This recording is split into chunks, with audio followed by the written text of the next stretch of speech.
Welcome to Session 19. Fraction division works when exactly one fraction is inverted, the divisor.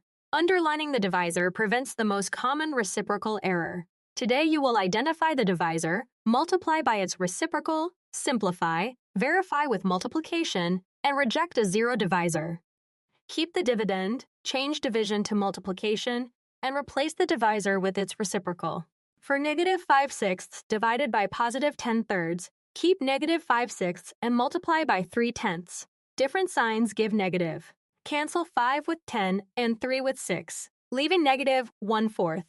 The reciprocal of a fraction exists only when its numerator is non-zero, so 0 cannot be a divisor. Evaluate 3/4 divided by negative 2/5. Step 1. Keep 3/4 and change division to multiplication. Step 2.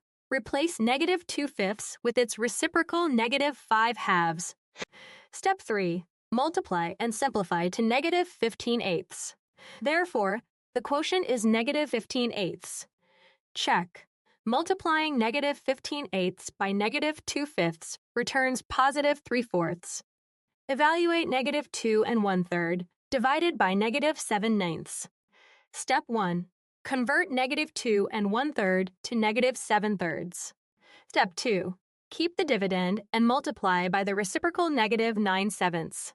Step 3. Same signs give positive, and cancellation leaves 9/3. Therefore, the quotient is positive 3. Check. 3 times negative 7/9 equals negative 7/3. A common error is flipping the dividend, both fractions, or neither fraction.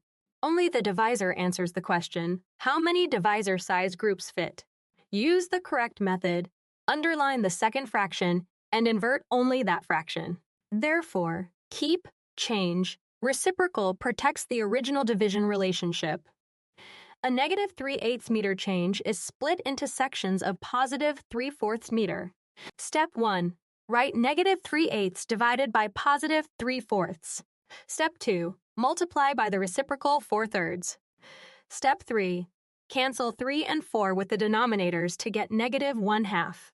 Therefore, the sign quotient is negative 1/2 section unit. Let us recap.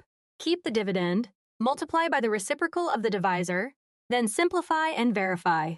For a quick check, consider negative 3/8 divided by 3/4. Negative 3/8 times 4/3 simplifies to negative 1/2. Keep learning and practicing at bridge2exam.com. Visit www.bridgedoexam.com for the full lesson, practice questions, and instant feedback.